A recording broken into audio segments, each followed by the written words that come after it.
Elhamdülillahi Rabbil alemin. Ve salatu ve selamu ala Resulihil kerim. Eşhedü en la ilahe illallah vahdehu la şerike leh. Ve eşhedü enne seyyidena Mevlana Muhammeden abduhu ve resuluh. Amma ba'd, fa'udhu billahi mineşşeytanirracim. Ya eyyühellezine amenu kutibe aleykumus siyamu kema kutibe alellezine min qablikum. Sadakallahul azim. وقال رسول الله صلى الله عليه وسلم إذا كان أول ليلة من رمضان صفدت الشياطين ومردت الجن أو كما قال عليه الصلاة والسلام. Assalamu alaikum wa rahmatullahi wa barakatuh. Урматтуу мусулман бир туугандар, кирип келген ороз айыңыздар кут болсун. Алла субханаху ва таала инсандардын ийгилиги үчүн кээде мүмкүнчүлүктөрдү берет. Мүмкүнчүлүктөрдү берип пайдаланып калган адамдар ийгиликтүү болот. Караңыздар, эгер кайсы бир магазиндерде же кайсы бир фирмаларда кээде акциялар болуп турат да. Бирок акциянын мөөнөтү чектелген болот. Бир жума 10 күн же 3 күн депчи. Ошол убакыттын ичинде колдонсоң колдонуп калдың, бирок ал убакыттан кийин ал жараксыз болуп калат, иштебейт ал акциячы. Дал ошондой эле Аллах Таала адам баласынын ийгилиги үчүн кээде убак-убагы менен мүмкүнчүлүктөрдү берет. Ошол мүмкүнчүлүктөрдү туура пайдаланышса ийгиликтүү болот. Ал мүмкүнчүлүктөр бизге жума сайын кайталанып турат, жума күнү. Жума күндүк мүмкүнчүлүк да бул. Жана ошондой эле жылына бир жолу кайталана турган Рамазан айы, Арафа күнү, айт күндөрү, Кадыр кечеси. Булар жылына бир жолу бериле турган мүмкүнчүлүк да.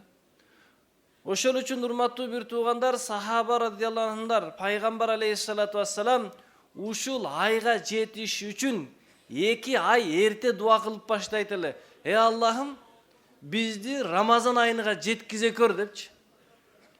Рамазан айына жеткизе көр деп дуа кылат эле. Себеби Рамазан айындагы артыкчылыктар, Аллах берген мүмкүнчүлүктөр өтө чоң да. Ошондуктан пайгамбар алейхиссалату вассалам Рамазан айы туурасында бир күн мурда сахабаларга өтө көп баян кылып берген. Жана Рамазан айындагы пайгамбар алейхиссалам өтө көп жакшы амалдар менен алек болот эле. Мына ошол жакшы амалдарды кантип аткаруубуз керек? Кантип Рамазан айынын биз мүмкүнчүлүгүнү, Аллах бере турган жакшылыктарды пайдаланып калышыбыз керек. Ошонун туурасында бир аз сөз кылабыз күн сайын. Көңүл буруп, ошону пайдаланып калсак, Рамазандын этегинде ийгиликтүү инсандардын катарына кошулуп калсак. Эң биринчи, Рамазан айы киргенде Аллах Таала шайтан менен чектен чыккан жиндерди кишендеп салат дейт. Жана дозоктун эшиктеринин бардыгы жабылат, жаннаттын эшиктеринин баары ачылат. Бул хадистин мазмуну, ал эми муну түшүндүрмөсүнө көңүл бура турган болсок мындай болот экен да. Адам бул дүйнөдө ийгиликтерден, бактылуулуктардан алек болуп кала турган 4 нерсе бар экен. Кээде инсанды алек кылат адамдын нафсиси. Эртең менен жакшы эле ниет кылып бир жумуш кылайын дейсиң дагы, уйкуң келет, чыккың келбейт. Бир аз жамгыр жаап калса, бүгүн жамгыр экен, же күн суук экен деп нафсың каалабай калат да кээ бир учурдачы. Кээ бир учурда шайтан азгырып кетет. Биринчиси нафс экен, экинчиси шайтан экен. Шайтан кээ бир учурда инсандарды туура эмес жолдорго не кылат, чакырып, адаштырып кетет. Үчүнчүсү үй бүлө бала чакаң. Ошолор менен алек болуп кээде намаз кечигип калат. Кээде дагы бир нерсени унутуп каласың. Ал эми төртүнчүсү инсандын чөйрөсү. Кайсы чөйрөдө болсоң, ошол сени алек кылып калат. Улакчылардын чөйрөсүндө болсоң, сүйлөгөн сөзүң ошол болуп калат, оюң ошол болуп калат, кыялың ошол болуп калат.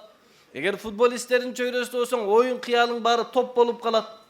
Эми Рамазан айы келген убакытта Аллах Таала нафси менен шайтанды кишендеп берет. Шайтанды кишендеп байлап салат. Бизди азгыра албайт. Келип кулагыңызга шыбырай албайт. Жүр бул жака деп азгыра албайт. Ошол үчүн караң, толуп кеттик мечит. Эмне үчүн? Шам убагы киргенде шайтандар байланды. Oldu, biz jönödük, perişteler meşitke bargıla dedi, barыбыз meşitke keldik. Azыр jumadagıday bolup atabız. Demek emne kıldı, bizde azgırıp жүрген şaytanlar baylandı da. Ekinçisi, insandın nafsisi içibizden bardığız niyet kıldık. Erteң orozo karmayımın depçi. Orozo karmaganda insandın nafsisi sınat. Bizdin eki düşmanımız jеңildi. Şaytan menen nafsi. Ememne kılat, üy bilö menen çöyröbüz kalat. Uşunu bir ay içinde ne kılsak, meçitin çöyrösüde ibadat kılıp, meçit menen körök baylanıp dursak, biz köp iyiliklerge jetip alabız. Oşonduktan ulamalar bu hadistin düşündürmösünde aytat. Dozoktun bir de eşiği kalbay bari jabılat degendin manisi, dozoktan kele turgan jamandıktardın bardığı jabılat degen mani deydi. Ramazan ayında kele turgan jamandıktardın barını Allah Taala toktotуп salat deydi. Жақшылықтар жаннаттын эшиги ачылат дегендин маанisi бүт жақшылықтар Аллахтын берекет рахматтары жаап турат дейт. Ал эми күн сайын бир периште жар салат экен. Я багиял хайр. Жақшылык издеген адам, акбил, келгин, чуркагынын, ибадат кылгынын периште күн сайын жар салып турат. Я багия шар. О жамандык менен алек болгон, аксыр, токтот. O жамандык менен алек болгон, токтот деп турат экен да периштечи. Бирок кээ бир не кылат, Аллахтын достору укпаса, биз уга албайт экенбиз да бул үндөрдүчү. Ошондон бул Рамазан айыны өтө ибадат менен өткөрүсүн, анын сообу көп болот. Бир хадисте айтат пайгамбар айса: "Ман сама Рамазана ва камаху иманан ва ихтисабан гуфира лаху ма тaqaddama min zambi." Кайсы бир инсан Рамазан айынын орозосун кармаса, түндөсү таравих намаздарын окуп, нафил ибадаттар менен түнүн ибадат менен өткөрө турган болсо, өткөн күнөөлөрүнүн баары кечирилет дейт. Эми элестетип көрүңүз, урматтуу бир тууганым. Кыямат күнү эсеп китепке бара жаткан убакта ар бир инсан күнөөлөрүнү көз алдынан элестетип өткөрөт. Мен канча күнөө кылганмын. Намаздарын, ибадаттарын караса, жокта пашта аз, жокко эсе болуп калат. Ушундай кыжаалат болуп турган убакытта сиздин Рамазандагы туткан орозоңуздун берекетинен, же таравих намазында бутуңуз талып чарчап тургандын берекетинен Аллах Таала кечирип сала турган болсо, кандай сүйүнүчтүү болобуз, а? Кандай сүйүнүчкө бөлөнөт. Ошол убакта адамдар не кылат, жары салып кыйкырат элге. Ха умуқрау китабия. О адамдар, окугула китебимди, карагыла менин китебимди дейт. Мен мына билгенмин кыяматта эсеп китеп болот деп. Ошол үчүн ороза кармаган, ошол үчүн намаз окуган, ошол үчүн нафсысын кыйнап, таравихте турган буттары чарчаса дагы адамдарга жар салып сүйүнөт. Мени бейиштик деп жазып берди мынакей китебимди депчи. Ошол күнү билебиз бүгүнкү күндүн чарчаганын. Ошол күнү билебиз бүгүнкү күндүн чаңкаганын да. Чаңкап орозо тутуңуздар, чарчап намаз окуңуздар. Ошондо билебиз да. Hadistin ulandısında aytat, kaysil insan Kadir keçesi ibadat kılıp Allah Taala'dan soğup ümit kılıp Allah Taala'nın uadalarına bekem işenip ibadat kılsa ötkön günölörü keçirilet deydi. Oşonduktan bul ay Kur'an düşürülgen ay, jalp ulamalar aytat, jalpı ele asmandık kitepler, Tavrat, İncil, Zabur kitepleri dağı uşul Ramazan ayında düşkön deydi. Demek Ramazan ayı Kur'an-ı Kerim'den düşürülgen ayı, başka asmandan kelgen kiteplerin düşkön ayı. Demek uşul Ramazan ayında Kur'an'da bir jolu hatme kılıp uğu bul sünnet bolup sanalat. Peygamber aleyhissalatu vesselam bunu kaldırıp aytele. Cibril aleyhissalam gelip Peygamber aleyhissalama okup beretele. Oşonduktan biz dağın niyet kılalık inşallah kaldırbastan Ramazan ayında taravih namazlarına koşulup men Kur'an'dı başından ayağına çeyin bir katışıp uğup çıgam dep. Oşoğun niyet kılalık inşallah bardığız Ramazan ayını bir жақшы ibadetlerмен ötköröl dep. Мындай bir kança күн менен алектенип калбайлык. Ramazan күндүн акырына чейин күн сайын бериле турган соопторду biz 1-2 күндө эле алып калганын эмес, бардыгын алганга аракет кылалык иншалла. Ошондуктан ниет кылабыз иншалла, ибадаттар менен, орозо менен жакшы амалдар алек кылганга. Андан кийин Ramazan ayında ibadat kılgan adamlar 3'e bölünөt. Birinci türdүү insanlar Ramazan ayında orozo karmayt, jebeyt, içpeyt. Бирок денесini күнөөдөн сактабайт. Жүрөгүнү тазалабайт. Ал жебейт, ичпейт, орозо кармады болот. Бирок орозонун максатына жетпейт. Эмне максатына? Ал дене мүчөсүнү күнөөдөн тыя албайт, такыбалык алып бара албайт. Бул инсандардын кыяматта сооп ала албай калат. Не үчүн? Пайгамбар алейхиссалам айткан, кээ бир инсандар бар, түнү менен тик туруп ибадат кылат, күндүз ачка калат, кыяматта уйкусуздуктан, ачкалыктан башка сооп таппай калат дейт. Эмне үчүнсө орозо кармады, тамак жебеди, бирок күнөө иштерден токтолбоду да. Ошол үчүн биз чогуу ниет кылалык иншалла, бүгүндөн баштап мен буга чейин анча мынча шайтандын, нафсинин азгырыгы менен кылган күнөөлөрдүн бардыгынан сактанам деп. Экинчи түрдүү инсандар орозо кармайт, жебейт, ичпейт. Экинчиси дене мүчөсүн дагы күнөөлөрдөн сак кылат. Туура эмес жолдорго баспайт, ушак айтпайт, гыйбат кылбайт, бирөөгө зулум кылбайт, бирөөдүн акысын жебейт.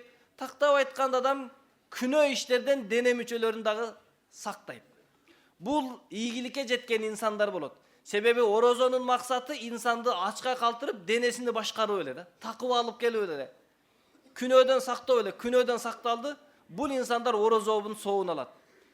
Ал эми үчүнчү эң жогорку, эң ийгиликтүү инсандар кайсылар? Алар орозо кармаганы менен биргеликте күнөөсүнү, дене мүчөлөрүн күнөөдөн сактайт, үчүнчүсү жүрөктөрүн да таза кармайт. Тагыраак айтканда жүрөктөрүнөн башка инсандарга болгон жаман көрүү, жаман ой, кек бүт барын тазалап, ал сырткы денесин дагы, ички дүйнөсүн дагы тазалап, Алланы гана ойлогон инсан болуп калат. Аллах Таала баарыбызды мына ушундай инсандардан кылган болсун. Бул орозо пайгамбарлардын, сахабалардын, Алланын сүйүктүү инсандардын орозосу ушундай экен да. Ошол үчүн не дейт? Пайгамбар алейхиссаламга бир аял туурасында айтып калды да, ey Аллахтын элчиси, биздин бир кошунабыз бар. Түнү ибадат кылат, күндүзү орозо кармайт, бирок тили менен кошуналарга зыян жеткизип турат деди эле. Пайгамбар алейхиссалам ал аял дозоку деп койду да. Түнү менен кылган ибадаты бар, күндүзү кармаган орозосу бар.